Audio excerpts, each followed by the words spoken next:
You may not realize it, but not a day goes by where you don't hear about aggression on the evening news or read about it in the morning newspaper. It's all around us. And if it hasn't already had an effect on you personally, statistics tell us that in some way, shape, or form, eventually it will. It is our focus to show how you can recognize aggression and then avoid it.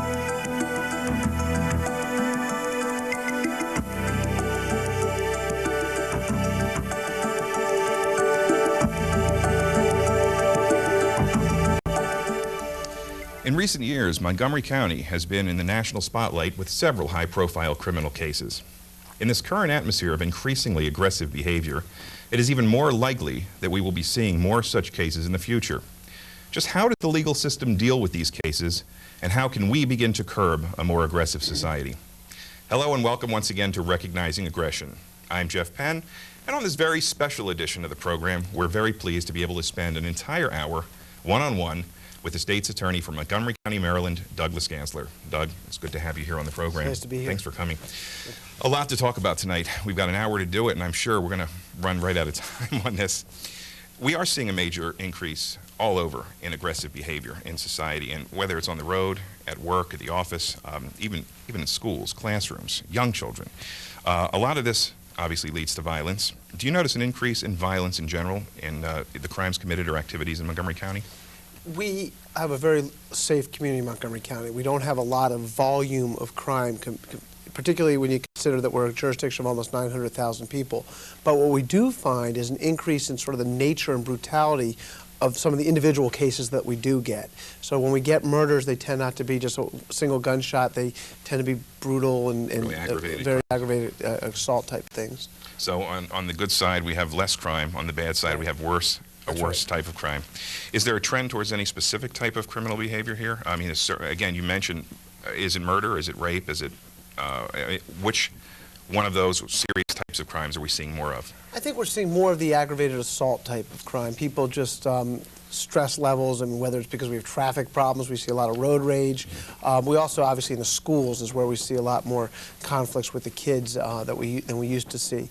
But as a general proposition, we don't have it's not like we have violent crime running rampant in Montgomery County. It's quite to the contrary, particularly compared to surrounding jurisdictions. What we have a lot of is, of course, property crime and so forth. So more, what, burglaries and yeah, burglaries and quality of life crimes. You see things like graffiti and well, I was going to ask what a quality of life crime would be. Yeah. Okay. People selling drugs out of their houses and things that make, well, quality of life crimes makes the quality of life of living in a particular place less desirable. And we think the police do a phenomenal job in Montgomery County, and we try and complement the police in really addressing those issues. And I think we've done a good job on it. That's one of the things I was going to ask you about, and I can ask you now. You feel that the Montgomery County Police Department is doing a good job in terms of working with crime? I think the Montgomery County Police Department is wonderful, and I've come from different jurisdictions where I've worked with a variety of police departments, and from top to bottom this department does a phenomenal job. If you sort of find any normal citizen in Montgomery County and say, have you ever had to call the police, right, and how do they respond, and how were you treated, I think you get very positive feedback. Plus the amount of cases that are solved and the very few open cases that we have in Montgomery County is amazing. And from our standpoint, we, in the last 2 years, we haven't lost a major case in the state's attorney's office, and that is in more than large part because the police department brings us these cases in very good fashion. So they're not doing the same type of investigation the LA Police Department was doing? Right, not at all. They're actually, yeah. And a lot of it is they require college here in Montgomery County to even be applicable, to apply to the Montgomery County Police Force. You need to have a college background. These are people that are very dedicated to their jobs, and they just do a great job, just working with them on a day-to-day basis. They have been under attack in recent times by a variety of special interest groups for a number of things, and the Justice Department last year concluded an investigation and found no misconduct in the department. But I know we've had police officers on the show before. Do you think that type of scrutiny hampers some officers in performance of their job, or may hamper the department at all? Well, yes and no. I think the fact that the police department was completely cleared of the allegations, I think, is a very positive thing. And now that we've gotten past that, and they're moving forward and doing a great job in doing so. I do think, though, sort of even the allegations that there might be some racial situations there can be detrimental to particular officers. In other words, they may be reticent to stop somebody because of their skin color when they otherwise would, and they have completely race-neutral reasons for doing so. They may think twice, and that's unfortunate. The situation in New York not long ago, where there was in Central Park, there was essentially there were women that were attacked by a large group, and there were officers on the scene that did not respond. And of course, this is on the heels of all the things the New York Police Department had been through. And the question was, maybe some of these officers were a little, I hate to use the word gun shy, but that's what it was. They really didn't want to get involved because they were afraid that if it escalated to a point that they perhaps would be in serious trouble or have to, once again, be second-guessed for anything that they did? Yeah, I think you hope that doesn't happen, and I don't think it does happen, particularly here, because I don't think we haven't had those type of cases here. There haven't been the allegations of specific racial conduct and so forth. I mean, we have a police force of over 1,000 people. Are there racists? Are there bad cops among those 1,000 people? A handful, probably. But I think the police department does a great job of identifying those people and ferreting them out and getting them removed from the police department. Well, I think at any time you have a large organization, whether it's a company or a large group of people, you're always going to have a problem with regardless of whether it's a racial situation or something else. There's always going to be some bad apples, and you're going to deal with that. And as long as the organization is able to deal with it, then it works out. Right. Your relationship with the police, I mean, your relationship now with the new chief, do you work very closely with him or with the department on these cases? We do. We work very well with the police department, particularly our line prosecutors, our people in the trenches, along with the police in the trenches. I think it's been a very positive development we've had, I think, for a couple reasons. One, I think we're certainly running a much more aggressive shop in the State's Attorney's Office than had been done in the past, and I think the police appreciate that, and we try and do a very thorough job in working with them in the investigations.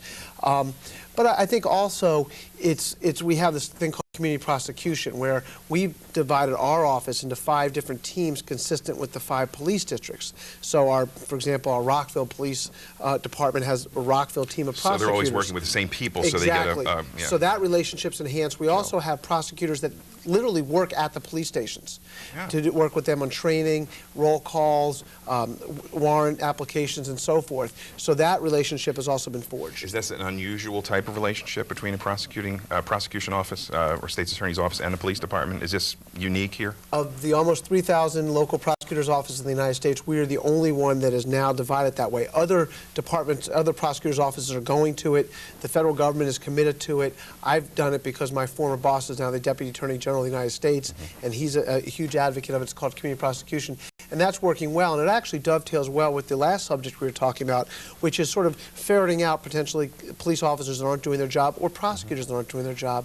By working so closely with them, we're better able to identify officers who may have problems, whose stories may be somewhat suspect, and sort of bring that to the attention of their supervisors and vice versa. So it's been a good system of accountability. Well, if your conviction record, I assume, is any indication, it certainly is working well then.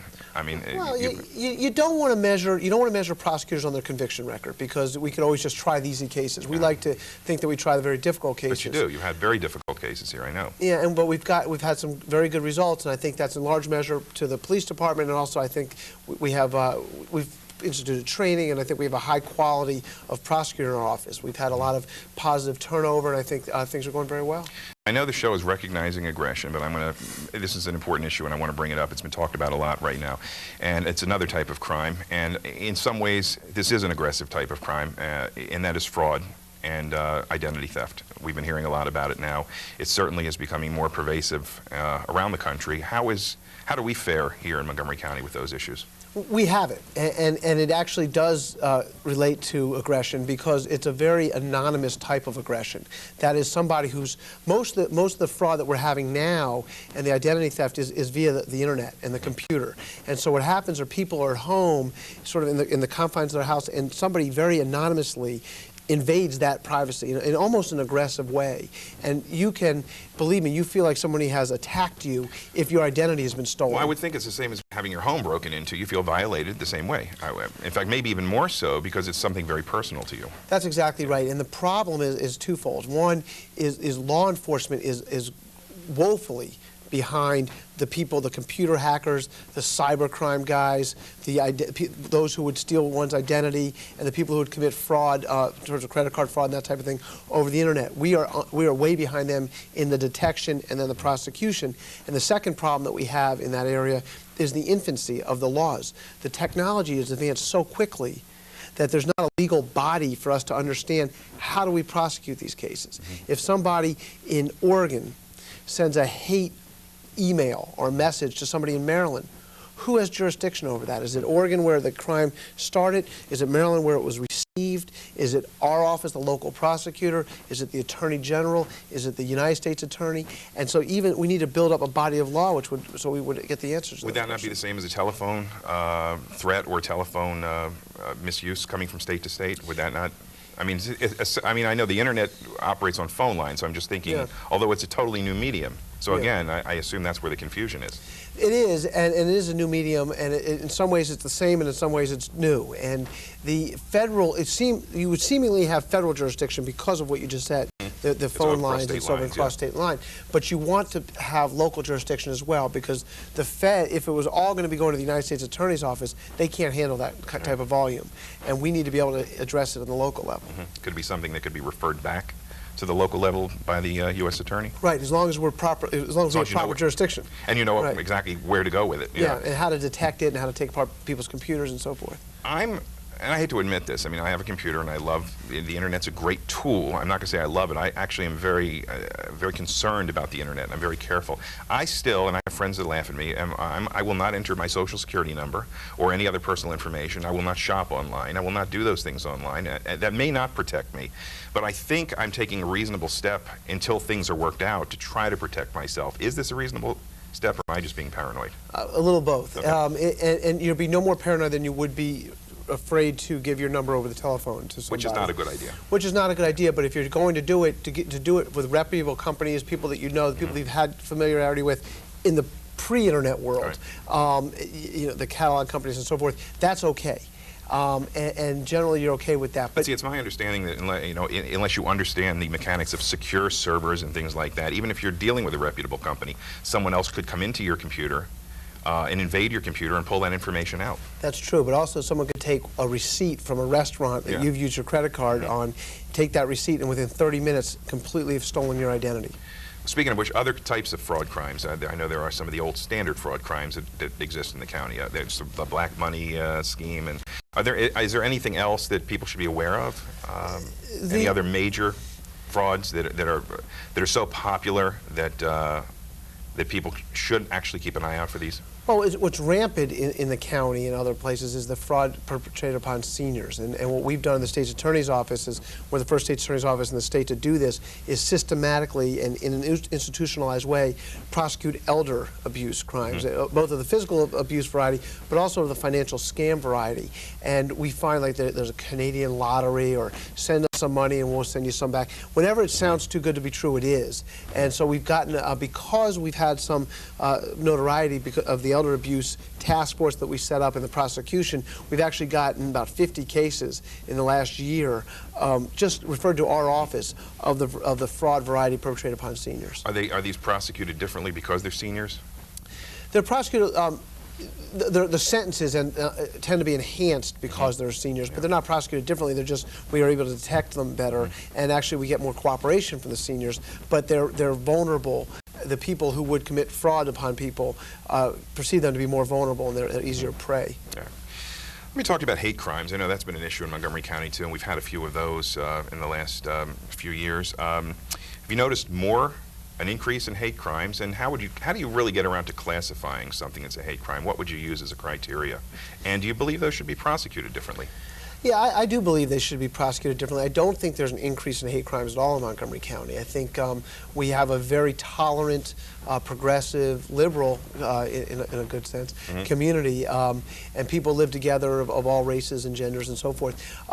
What we've had recently here in Montgomery County are some cases where sexual orientation has been the motive for some crimes, and unfortunately that's not included in the hate crime laws in the state of Maryland. It is in 23 other states, and obviously the federal government is in the process of including it. But every crime, though people will say, and I agree, every crime has some part of it is a hate crime. But I do think we do treat victims differently, and who they are and why, and the motives for the crimes. Every case we look at the motive, and we use that in assessing the enhancements. So I think the motive, if it is hate, ought to be considered, particularly at the sentencing phase of each case. Very good. We've had police officers, I mentioned before on this show, and when we were speaking, they said they're sometimes frustrated with the rate that offenders are returned to the streets after the prosecution, after the sentencing, and they're back out, and back out way before a lot of the officers feel they should be.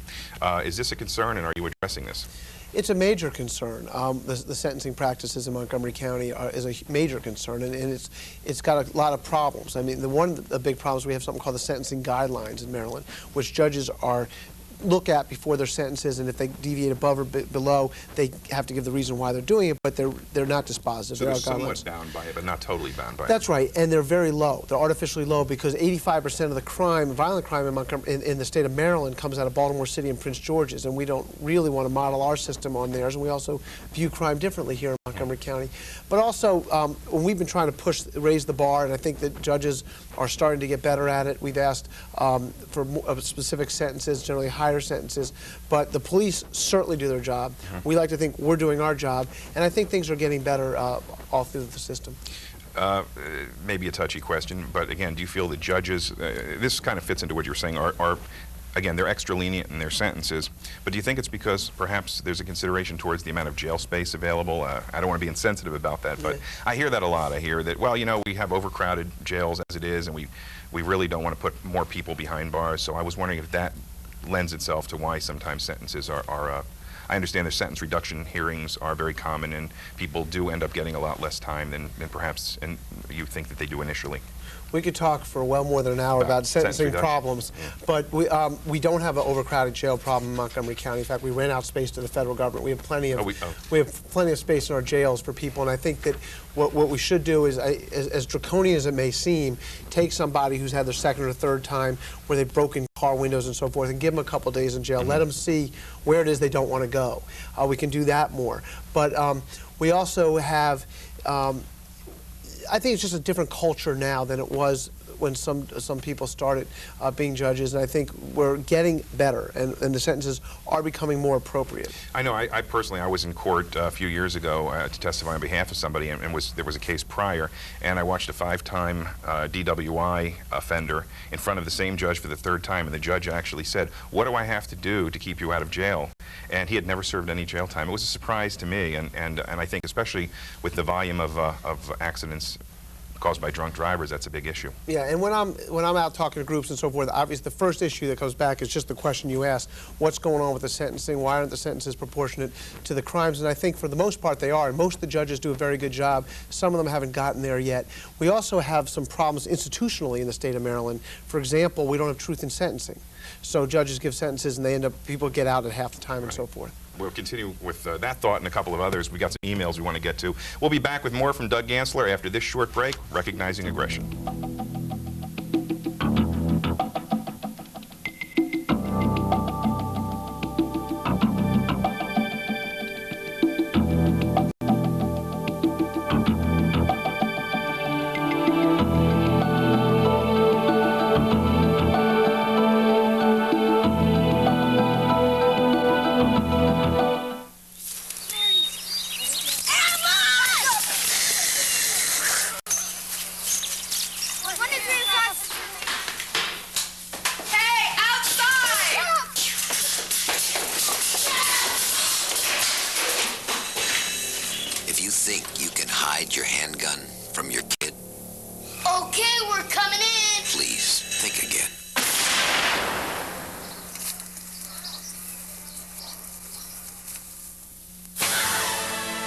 The problem with domestic violence is not the women who suffer.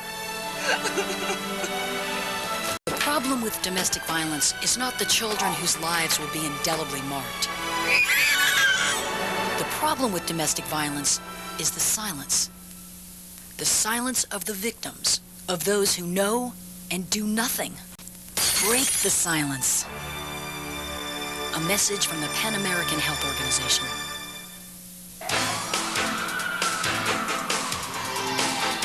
Join the men and women of our police department. Considering a new career? Do you want to be challenged? Are you looking to make a difference? Then become a part of the solution. Choose a career that counts. Choose the Montgomery County, Maryland Police Department. Step forward and commit to making our community a better place to live. As a police officer or an emergency 911 communications dispatcher, call a recruitment officer today and put yourself in the picture.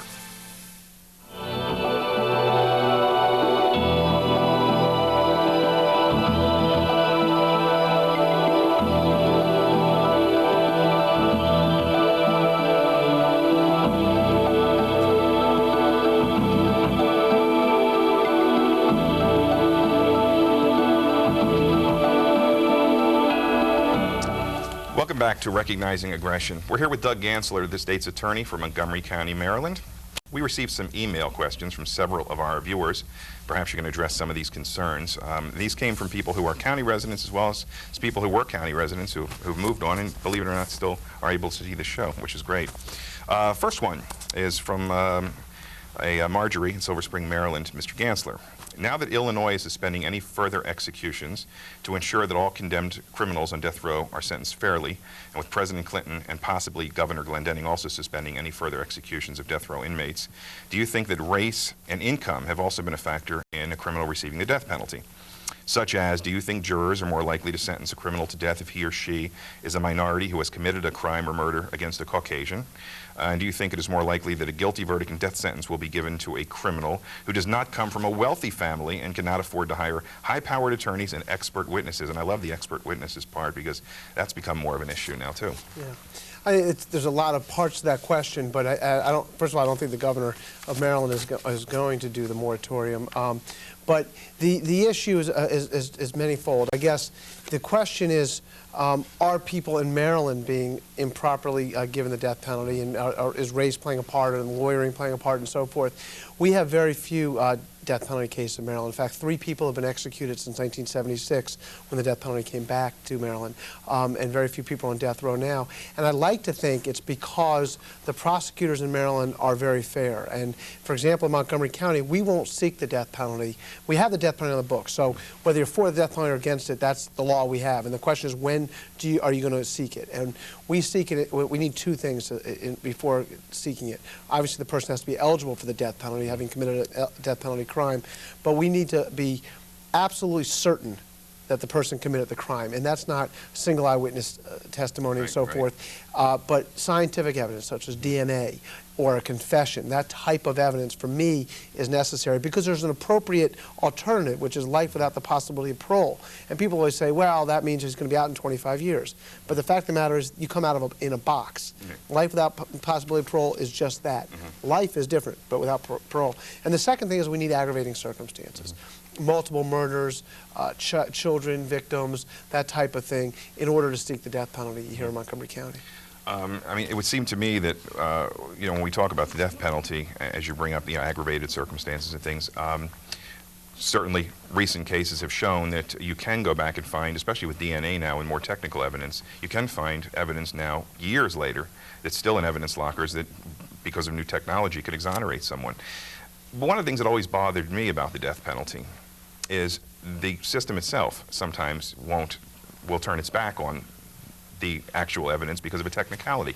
I mean, I've heard cases where someone will come forward with what seems to be irrefutable evidence, and they'll say, well, but that needed to be presented in the first trial or at appeal.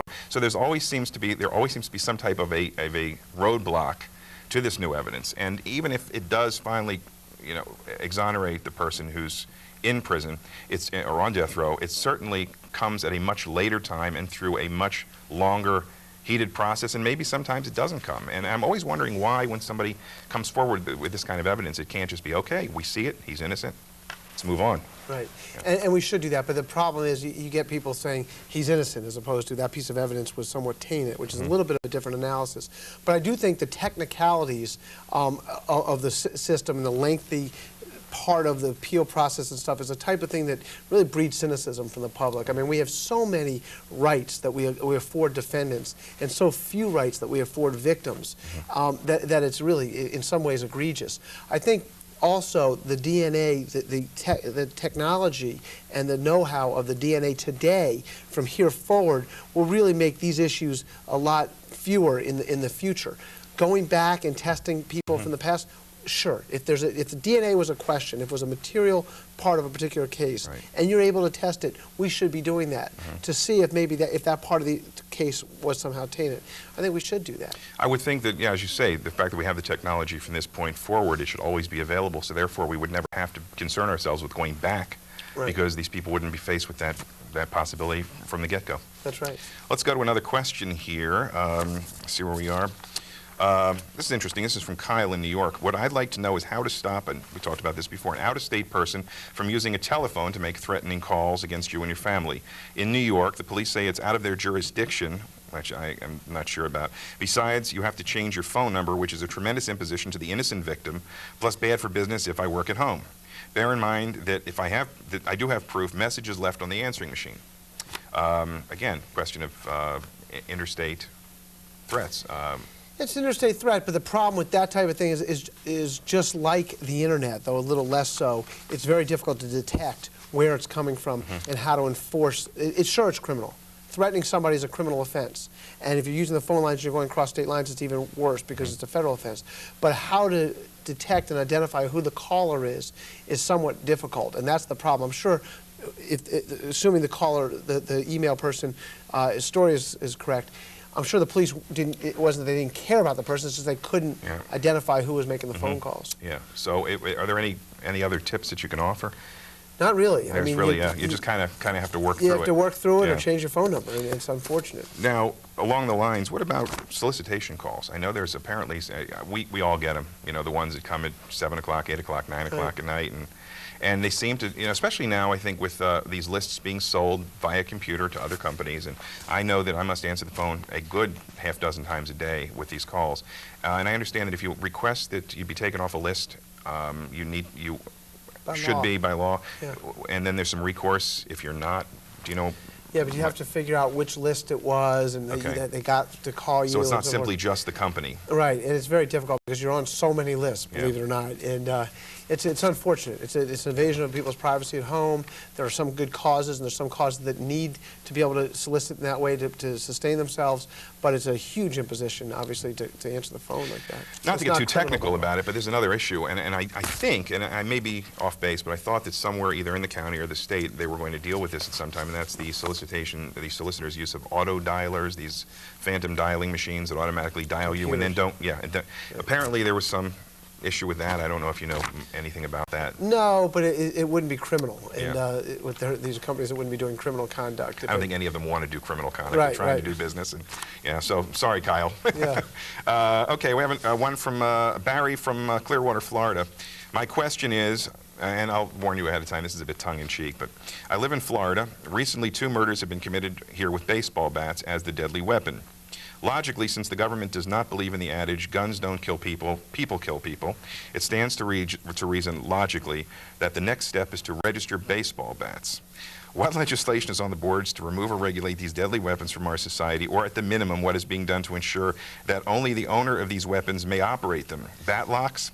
Grips that recognize only the owners, registering the bats at the stores where they are bought, signed Barry, and then he apologizes for the tongue-in-cheek and sarcastic nature of it, but I guess his question really is, are these safeguards really going to help or make a difference? They really will. I was honored to be the vice chair of the governor's task force on childproof guns, and as a result of that task force, there's legislation that was passed that beginning in January of 2002, every gun sold in the state of Maryland will have a child-proof lock on it, which is basically works like almost an ATM combination, and you'd have to know the combination in order to engage the gun. I think that'll solve the problem. I really do, because... Well, which problem, though, specifically? Well, the problem of kids shooting each other, accidental deaths, people stealing guns and using them, and, you know, obviously, well, that domestic violence type cases may be still be there and so forth, but people willingly using their own gun. But all these other cases that are really tragic in nature, I think will be certainly reduced, because I think people are unwilling to have, they believe they need a gun for self-protection. So they're unwilling to have their ammunition in one place and their gun in another place, because if someone breaks into their house at 3 in the morning, they don't want to scramble, or their key in one place and their trigger lock somewhere else. But this is, you can actually keep the gun loaded and have the combination there, and it takes less than a second to engage. But, and again, just play devil's advocate, and I've heard this before too, doesn't that also possibly present a situation where an owner, because let's face it, so many of these owners are careless by nature anyway. If you leave a loaded firearm in your top drawer and you have children around, someone's going to get their hands on it, and this happens all the time. And we've tried and tried to educate these people, and it continues to happen. Wouldn't these people then, with the lock, just leave the lock on fire, and or if it's a combination lock of some sort, if it's 3 digits or 4 digits, how long would it take for an inquisitive youngster to possibly learn how to crack that code? It's 1 in 10,000 chance on the 3-digit ones that they're out there right now. There's a company called Safety Lock. Oh, there's actually multiple presses or something. Okay, multiple that's good. presses. You have to know the combination 3, 2, 4, and you could leave it on 3, 2, 3, and then so. But it's a number of times you actually have to press the, okay, exactly. So it's not a simple combination lock. That's exactly right. So I don't think, because they know they have children there, and again, that's why I don't think they're stupid. I think they just don't want to, they're either lazy or they think it defeats the purpose of having the gun to have these things separate. So if it's part of the same package, the part of the same gun, I think they're more likely to do it, because they don't want their own children killing themselves. I'll save you from saying it. I think they're stupid. I think anyone who leaves a loaded gun around when children are in the house and doesn't take the adequate precautions is making a serious mistake. But it's, we see this all the time, whether it's garden equipment or automobile keys or whatever. So accidents are still going to continue to happen. And again, as you're saying, this is not necessarily going to be the panacea that's going to solve everything, but it's going to make somewhat of a difference. Right, and they're going to continue the research and development into what are called personalized guns, where you have recognize a fingerprint or voice activation or radio transmission and so forth. But I think we would hope that the child-proof gun locks, the integrated gun lock, will greatly reduce the problem, so that we don't see these types of cases anymore. What about the issue of licensing and registration? It's important. It's important to know who owns guns and to get the 7-day waiting period and so forth, because we've stopped a lot of felons from getting guns. But that is not the panacea. I think that's an important first step. It's more important, it seems to me, to be able to register the bullet, which we can't do. Well, because you shoot a gun and you leave with the gun. Now, if you happen to find the gun, you'll be able to trace back who might have had it. So it'll be easier in the detection of who actually shot the gun when you actually have the gun. But I think it is important. It's an important first step. And we register and license so many other things. It seems to me to have such a deadly weapon, we ought to be able to register them. Okay, I'll ask one other question regarding this. I mean, there's such a debate on both sides of this, and there has been nationally for so long, and I think everybody wants to come to some reasonable compromise, and there should be a reasonable compromise. But I seem to see extremists on both sides of this issue all the time, and no one seems to be making any inroads to the center. And the problem I see is that when the gun owners are somewhat paranoid that the government wants to take their guns away, and the government says, no, that's not what we want to do. We want to try to do something to keep them out of the hands of criminals and children. But then you have government officials, elected officials or appointed officials, who clearly come out and say, no, my goal is to confiscate all guns. Doesn't that also add to the paranoia of the other side? It does, and I think you're right, there's extremists on both sides. You have people who actually sit around and believe the Second Amendment of the United States Constitution says something about people being able to shoot themselves in their homes. It's like they founded the country on the First Amendment, the right to freedom of religion, freedom of speech, and so forth, and the very next thing they did is said, and we want to make sure you can have your own gun. Well, obviously it's about the militia and having an army. But then on the other hand, you get people saying, well, let's just ban all guns, and the 200 million guns that are out there is all of a sudden going to disappear. So you're right, we need reasonable minds to come to some sort of an agreement on how to keep the guns in the hands of responsible people and out of the hands of irresponsible people, and we think we've done that in Maryland. We think we're taking the forefront of that in requiring the integrated gun lock, and we'll see what that does, and I think it'll help the problem. That may make a difference. I know that ABC News ran a piece the other night on the trigger locks as they exist now to show how easily those are defeated. Yeah. And I know that Woodbridge, Virginia, just recently there was a shooting. A 13-year-old shot and killed his 11-year-old brother in a tragic incident where the gun was actually locked up in a box and also had a trigger lock of some sort, but apparently the kids were able to, again, defeat that. They can find the key. Yeah, well, again, there's so many ways of defeating it. And I guess another issue is that's the accident prevention side. Then there's also the side of the criminal side of it. And I don't know if the locks, in fact, are really meant to deal with that aspect of it. Maybe there are other methods to deal with that. For instance, and I'll bring this up, we were talking about it before the show, Project Exile in Virginia, and there's a similar program in Maryland you mentioned. Yeah, it's called Disarm, and the idea is to get the guns. What Exile in Virginia does and Disarm in Maryland does, and as part of the governor's gun law, with the governor and the lieutenant governor leading the way on this, is that we in the local system will now be able to prosecute those same cases. And what those cases are is when you have a convicted felon in possession of a gun, that's an automatic 5-year mandatory minimum sentence. Now, we used to have to take those cases and put them in the federal government because they had real sentencing over there. Now we're getting it in the local level, so regardless of the judge, they have to give this person 5 years. Because whether you're for guns or you're not for guns, the people who ought to be removed from the street, the people who are making this an issue in the first place, are felons that are carrying guns around. People who would commit violent crimes with guns are precisely the people who should be removed from the streets. Now, I know that Project Exile has a provision in there that says that if you're a felon or someone prohibited from owning a gun and you're caught, even not in the commission of a crime, you're just caught with one on your person, mandatory sentence. Is Disarm also the same way? That's what Disarm is, and that's what will now be available to the local authorities, the state's attorney's office, in the future. Because I think prosecution, again, that's another big issue for gun owners, and that is that we need to prosecute more vigorously the criminals who misuse these firearms, or the people who shouldn't have them, who have access to them. We do a good job with that. I mean, in Maryland, those are easy cases. The guy, you show the jury, ladies and gentlemen, the guy's got a felony conviction. Ladies and gentlemen, he was caught with a gun.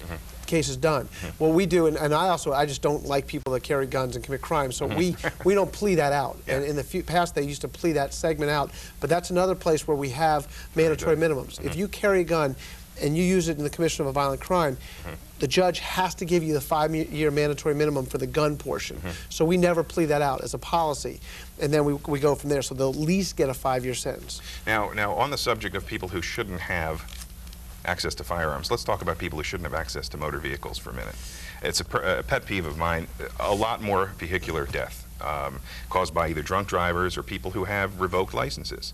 And I know it's bothered me for a long time to pick up the paper and see someone's been killed by someone who's driving on a revoked license. Is there any possibility, or is it something that has ever crossed your mind, that perhaps this whole concept of mandatory sentencing, like as it exists for guns, could be applied to people who once barred from operating a motor vehicle, choose to get behind the wheel and operate that motor vehicle and then either take a life or commit some other type of offense? Because to me, once society says you no longer have the right, because it's, the privilege, because driving a motor vehicle is not a right, it's a privilege, then you should not be behind the wheel of a car. Yeah, the problem is we're not going to get any sort of law enforcement or pro-prosecution bills passed in the near future, because in Annapolis, in the legislature, the criminal is far better represented than the law enforcement and law-abiding citizens. We don't have any prosecutors down there. All we have is defense lawyers, and they try and defeat all our bills. And we tried to get, in the state of Maryland right now, if you go 100 miles an hour through a red light and kill somebody, the only thing you can get, the only thing you can get is a ticket for running the red light and a ticket for speeding. There's no law, and we tried to get a law passed last year called homicide by aggressive driving, where if you violate 2 or more traffic offenses already on the books and you kill somebody, you could get convicted of homicide by aggressive driving, and it was defeated. If someone takes a handgun or a long gun or whatever and just fires it into a crowd and kills someone, what are they prosecuted for? Reckless endangerment, second-degree murder. Okay, there's a second-degree murder. Yeah, but somebody who gets behind the wheel of a motor vehicle and essentially does the same thing, there's nothing that we can do, any more that we can do about that. Well, we can for drunk drivers, and we have, if a drunk driver kills somebody, we do have a recourse for that. And a drunk driver getting behind the wheel is basically pointing a loaded gun down the highway. Exactly. And we do have a recourse for that. But in terms of the aggressive driver, which we're seeing so much more and is applicable to the show, I mean, that's where we're seeing so much more aggression is on the roads. There is no remedy for that in the state of Maryland. But you believe there should be? Absolutely. And what does it take now for citizenry to get together and try to force some of this through? Well, I think we got further this year, and I think there's certainly a public outrage about the amount of aggressive driving out there. In some place like Montgomery County, last year we had 12 what we consider street murders, and 49 people were killed by aggressive drivers. Right, and that's the big problem. And people understand that, and the public is understanding it, and hopefully there'll be an outcry. That's a big problem. It's got to be addressed, I know. We will be right back with more from Doug Gansler after the short break. Don't forget, by the way, for all of our guests, please send us email at stopaggression@aol.com. Again, stopaggression@aol.com. We want your questions for future shows. We'll be back with Doug Gansler in just a moment.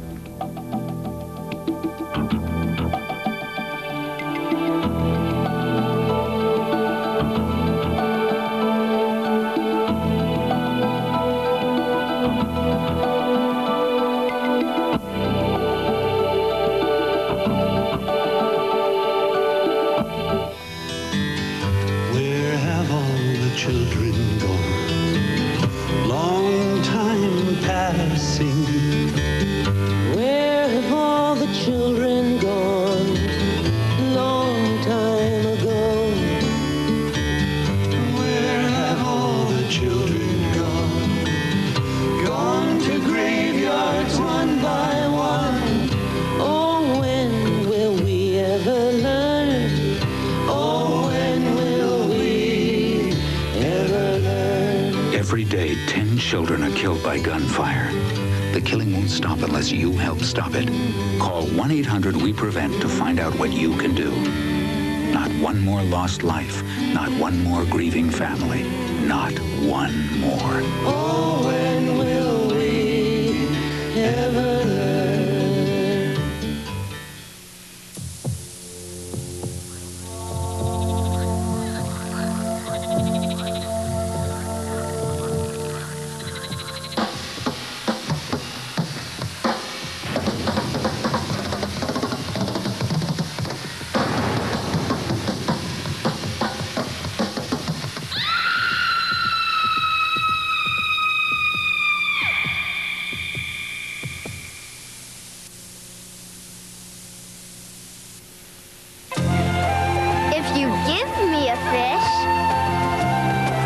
If you give someone a fish, you feed them for a day. Teach someone to fish. You feed them for a lifetime. Give me a fish, and you'll feed me for a day. Teach me to fish, and you'll feed me for a lifetime. Through Volunteers of America, you can help change lives in your community.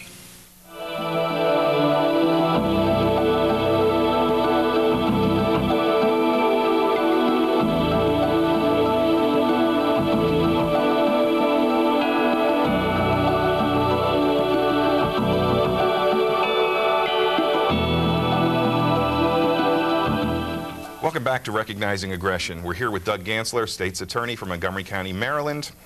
This has been so interesting, and we've got just a little while left to spend with you. And there are a number of high-profile cases, some that were dropped in your lap when you took office, and some that you've picked up in office. But before we get to those, I have to ask you your opinion on something that's not a Montgomery County case.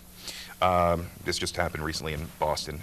This was a father attending his son's hockey practice who apparently didn't like the way his son was being coached, got into a verbal altercation with the coach, led to fisticuffs, and the one father ended up pummeling the coach. I believe, if I got the information correct, was just banging his head repeatedly against the ground, and he went into a coma and ultimately died. They've charged that other father with manslaughter. Appropriate charge? Absolutely. That's what it was. I mean, they could have potentially, from my understanding, could have charged him with second-degree murder under depraved heart theory, knowing that this would certainly lead to serious bodily injury and perhaps death. And I think it gets aggravated by the fact, my understanding is, that this was committed in the presence of kids.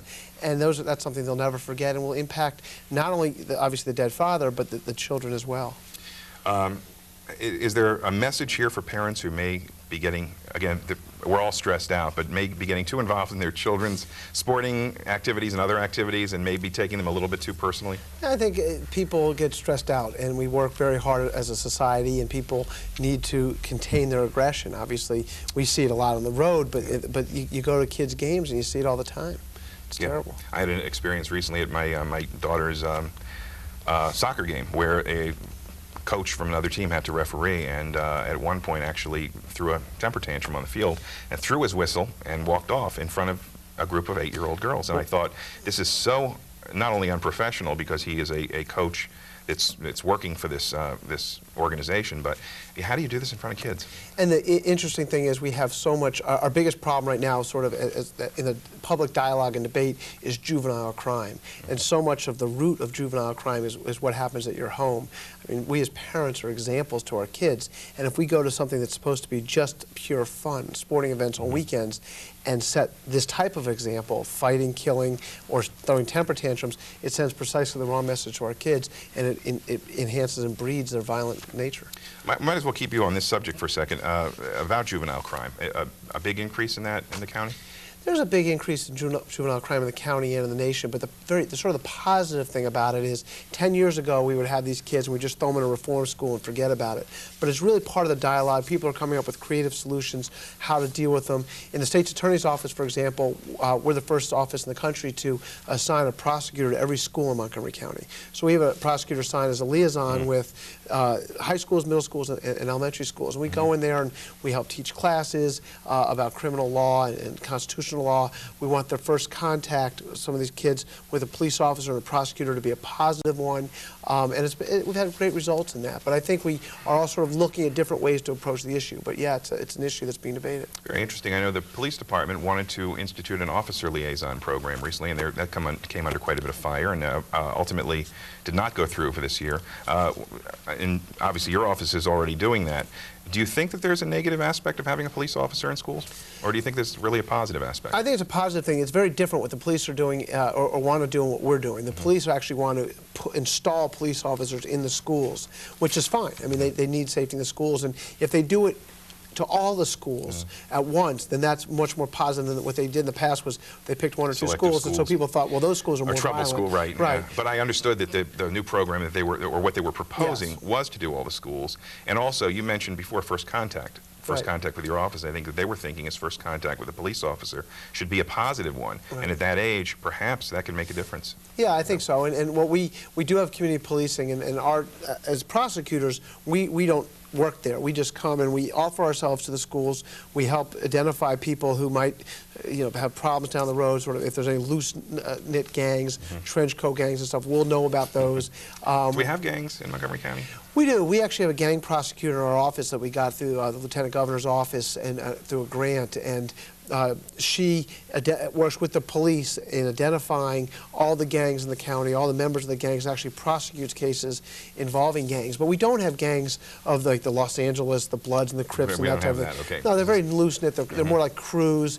And really what we need to do and what we're trying to do, both from the police angle and the prosecutor angle, is to identify these kids, get them treatment, get them counseling, get them help, because all they're doing is reaching out for attention. There's something missing either in their faith-based organization or at home, and they want attention, and they're gravitating toward each other, and we just need to identify what the problem is and get them the help they need. I know I've heard gang members say in various places that the gang becomes the family because they don't have the family at home. Well, it's exactly what it is. That's the group of people, and they feel a sense of belonging when they're with the group. But are the gangs attached more to drugs like they are in other cities or in major cities, or are these just more or less, I hate to say social gangs, but... They really are more or less social gangs. Yeah. I mean, it's social gangs, but there are kids that are somewhat troubled, and they're together, and they have testosterone, and they want to show off to each other, so they do commit sort of petty, violent type behavior. We don't have a lot of gang murders. We don't have a lot of gang gun warfare, and we don't really have that much of a gang drug problem either in Montgomery County. That's good to know. Okay, I'll mention a word that's probably going to just make the hair on all of our next stand-up, Scheinbein. A case that I know so many people in Montgomery County followed. Can you just review that for the people who are watching who don't know the Samuel Scheinbein case? Just give the basic details of basically, Sam Scheinbein and Aaron Needle, as co-defendant, wanted to kill somebody. And as a practiced kill, they picked Alfredo Teo and ended up killing him. He was not, I mean, they actually wanted to kill someone else? Yeah. Oh, I didn't realize this was a practice. Oh, okay. They wanted to kill the boyfriend of a girl who Sam Scheinbein had a crush on. And that their practice murder was Alfredo Teo. And it was a very violent, brutal murder. And they then ended up torching the body and fleeing the area. interesting how parents reacted. In the case of Aaron Needle, the parents said, look, you did a terrible thing, but you need to come home and accept the consequences. We'll be with you, and what happens is going to happen. Unfortunately, he committed suicide on the eve of trial. He had obviously some psychological problems. Sam Scheinbein's parents did the exact opposite. His father went to New York, gave him a ticket to Israel.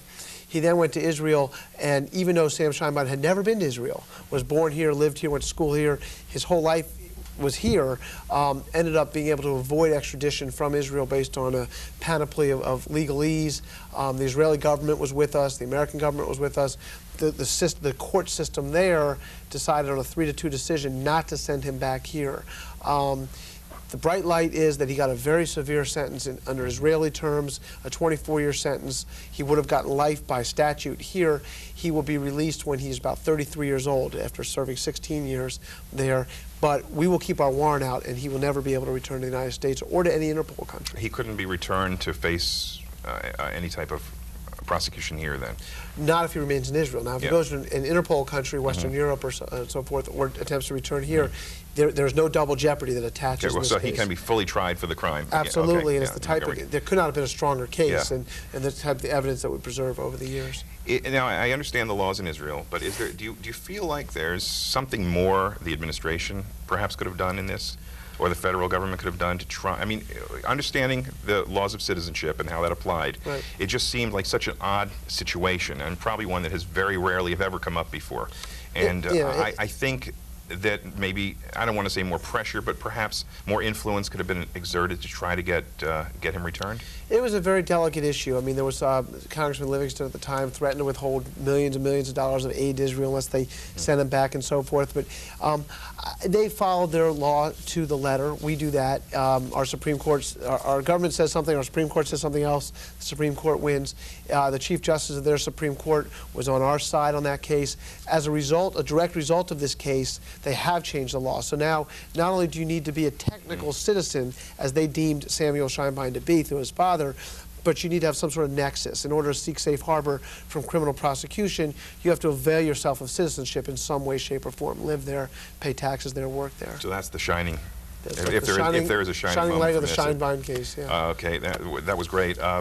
Another case I want to talk to you about, which I think is a classic case for road rage, is the Mike Tyson case, which I've lost my notes on it, but because besides the notoriety of Mike Tyson, just the incident itself, if you took Mike Tyson out of it, is just such a classic example of what can happen in a situation on the road. I'm not sure you can take Mike Tyson out of it because I'm not sure most people would have reacted like he did, but it was interesting sort of the way that happened. By the end of that case, it was, you know, Mike Tyson got an offender bender and we threw him in jail. But what really happened was Mike Tyson was in his Mercedes in the first car.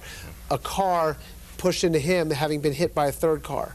Well, Tyson got out, was in the passenger seat, got out of his car and cold-cocked the back car. There's no injuries to any of the cars. The license plate was bent in the first car, nothing to Tyson's.